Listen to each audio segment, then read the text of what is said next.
Water and Sanitation Ministry Director General Dr. Phillips is our guest on this matter, and he joins us now live. DG, good evening. Thank you so much for your time. Really do appreciate it. $30 billion is the investment shortfall on the continent. How much of that is South Africa? Well, good evening, and thank you for having me. Good evening to your viewers. Our shortfall depends on what you include in terms of calculating it, but we have a substantial shortfall, particularly in terms of investment in municipal infrastructure in South Africa. It potentially runs into hundreds of billions of rand. But this conference is not so much about the shortfalls, it's about how we can attract investment and investment of development finance institutions to meet the gap, to address the gap. Water is a financially self-sustaining function. It's funded from revenue from the sale of water, and it's very attractive to pension funds, for example, to invest in water because people will always need water.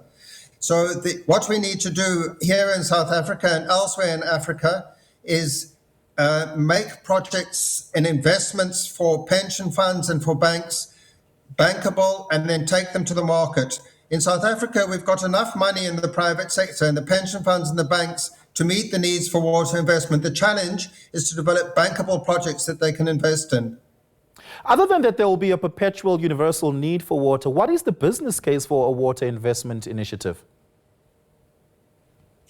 Well, there's a very strong business case for pension funds because it's a very safe and secure investment because people will always need water. So there's very little chance that the revenues will dry up and that the investors will lose their money. So all over the world, pension funds like to invest in utilities because it's a very safe investment. It doesn't provide a very high return on investment. It's not like investing in IT companies, which can produce extremely high returns, which are very risky. It's a very safe investment with moderate returns, and therefore pension funds are very attracted to it because pensioners want to make sure that their pensions are secure and they're not put at risk. So it's one of the safest payments you can make.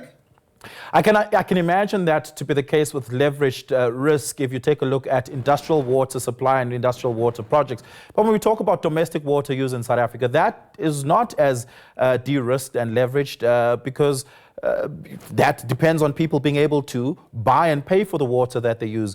A great deal of the water used in South Africa's domestic water supply systems is subsidized by the state. And in such an instance, I would be skeptical about the continued ability of users to pay for their water. How do we offset that concern? Well, it's not all subsidized by the state. The national government provides a grant, which is part of the equitable share to municipalities, to enable municipalities to provide a free amount of basic water to the indigent. And the rest of the water, which is provided by municipalities to people who are not indigent who can pay, should be paid for from revenue from the sale of water. Now, in many of our metropolitan municipalities, in particular, for example, is in Johannesburg, the revenue collection rates are quite good, and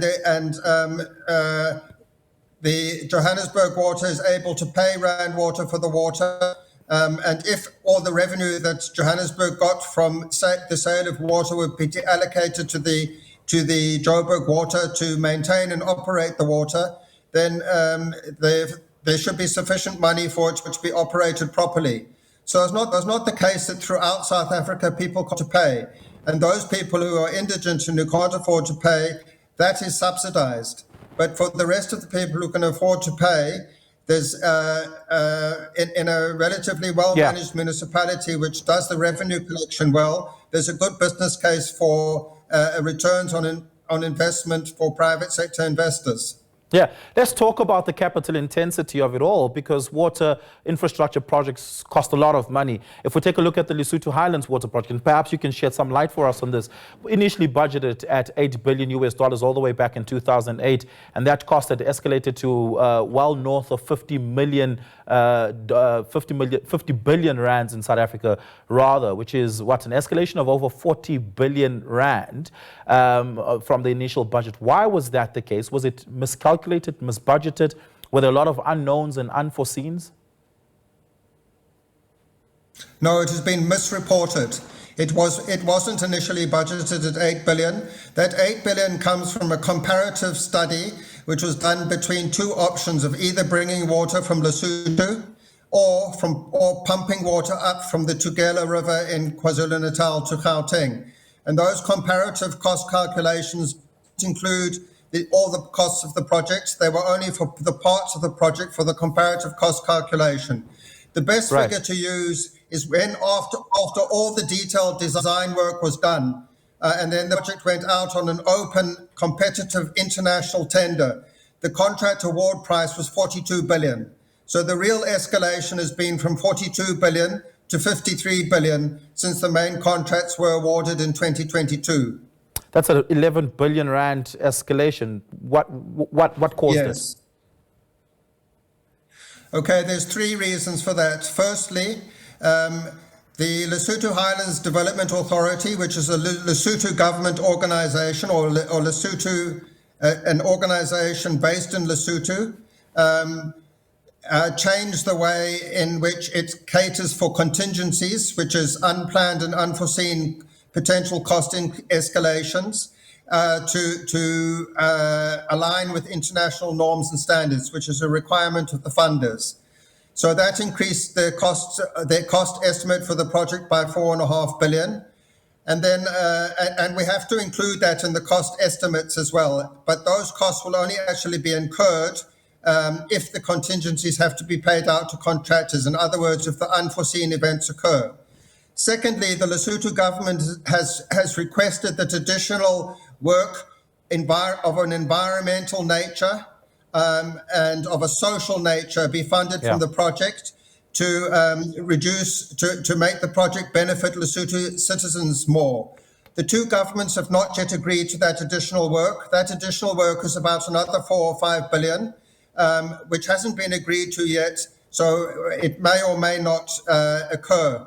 Then the real increase is actually closer to 2 billion, and that is a result of the two main contractors being somewhat behind schedule. The whole project is 50% complete, but they are behind time, and it's taken us longer than expected to get to where we are. And it means that the full completion of the project will be delayed to some extent, but not by a huge amount, maybe by about 20%. Yeah. And that accounts for the 2 billion real potential cost increase in the project since 2022.